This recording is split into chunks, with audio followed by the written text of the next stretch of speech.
Pakistan Fisher फोक forum civil society ऐं इंसानी हक़नि जे कारकुननि जी हिकु वॾी तादाद चौथीं बैन अल-अक़वामी कॉन्फ्रेंस बराए financing for development Sevilla Spain जे शहर सवेला में मुनक़िद थियल आहे। इन मौक़े ते हिकु रैली कढी वई। ही हिकु सालनि खां पोइ हुकूमतनि जो इज्तिमा आहे जेको अक़वाम मुतहिदा खे बैन अल-अक़वामी मालियाती अमूर ते मुतफ़िक़ आहिनि। ही रैली पिणु आलमी एहतिजाज जो हिसो आहे जंहिंमें बैन अल-अक़वामी मालियाती निज़ाम जी तब्दीली सां गॾु ग़रीब मुल्कनि जे कर्ज़ जी मनसूख़ी, दौलत ते टैक्स ऐं मौसमियाती इंसाफ़ लाइ वसीलनि जी फराहमी जहिड़ा मुतालबा कया विया आहिनि। रैली कराची जे गवर्नर हाउस जे चौराहे खां शुरू थी प्रेस क्लब कराची ते ख़तम थी।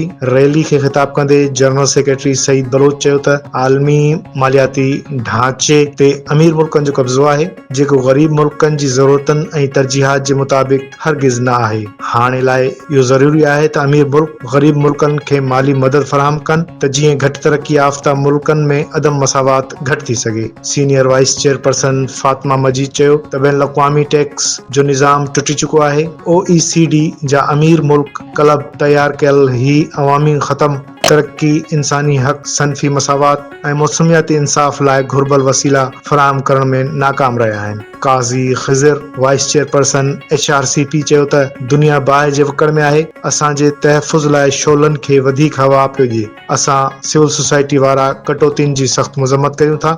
मजीद मोटाणी, अयूब शान ख़ास खेली, तालिब खिची ऐं ॿियनि चयो त सदियुनि खां ग़रीब मुल्कनि जे माण्हुनि खे इस्तेहसाल जो निशानो बणायो पियो वञे। असां तरक़ी पज़ीर मुल्कनि वारा आख़िरी रस्ते ते आहियूं। हाणे ख़ुदि अक़वाम मुतहिदा जे निज़ाम खे ॿीहर लिखण जी ज़रूरत आहे। चौथी फाइनेंसिंग डेवलपमेंट कॉन्फ्रेंस लाइ कर्ज़ सभ खां वधीक चैलेंज आहिनि।